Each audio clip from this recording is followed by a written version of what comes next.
Guys, tingnan nyo itong nakita kong ilaw. O di ba? Ang astig.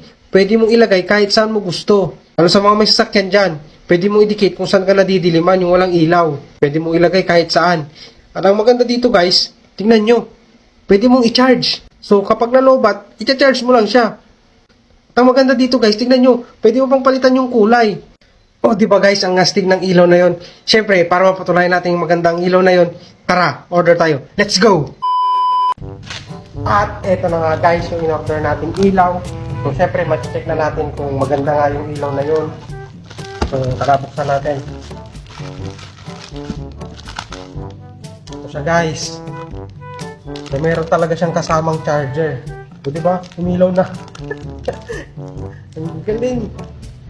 Buksan natin guys. O diba. Ito siya guys. So, meron siyang kasama. Ito, yung 3M na ididikit. Tapos, meron siyang metal. Tapos, ito yung magnet na ididikit dito sa ilaw. So, ganyan siya. Tapos, para dumikit doon sa kung saan mo ilalagay, didikit siyang ganyan. Itong tape naman, nakadikit siya dito. Yan. So, gawin natin guys. Siyempre, alisin muna natin itong ano niya. May plastic siya guys eh. Yan o. Yan. So, gagawin natin, alisin lang natin itong takip ng 3M tape. Didikit natin siya dito.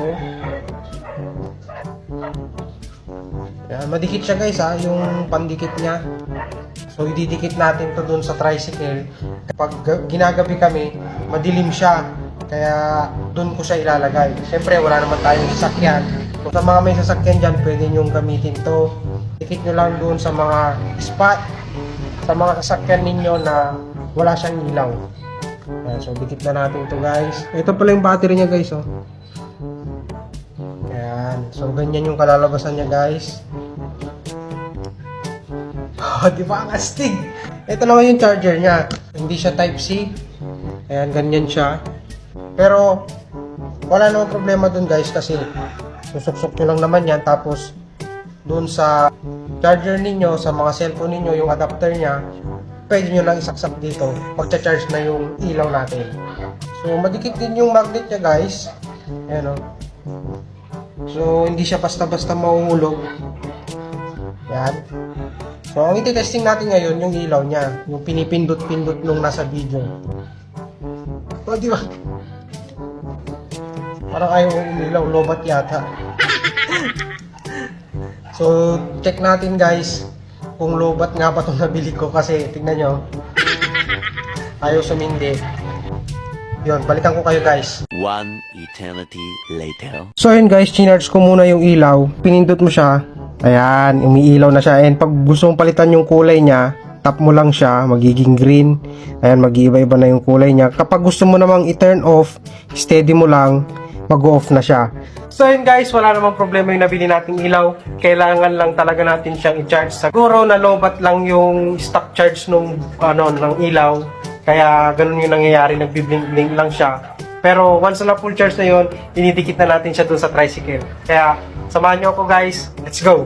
So yun guys, ito na yung pandikit ng ilaw. So na-charge na natin kasi yung ilaw. So dikit natin siya dyan. Yan, ito. Dikit natin siya dyan. Yan. Kasi pag gabi guys, madilim dito sa loob ng tricycle. Ito yung ilaw guys. So na-charge na yan. So didikit lang natin yan. So diba, ganyan siya guys. Yan. Pasensyahan nyo na yung mga tornilyo at kinakalawang guys. So pag gusto mong i-on, so diba, so diba, pwede mong palit-palitan yung kulay guys. So diba. Ngayon naman, kung may gusto kang ayusin, pwede mong alisin. Halimbawa, nasiraan ka or may gusto kang tignan sa makina, may gusto kang ayusin, turn on mo lang, pwede mo na siyang gawing ilaw. Yan. O, diba ang astig ng ilaw na nabili natin guys? So, kung gusto mong bumili, ilalagay ko na lang yung link sa comment section.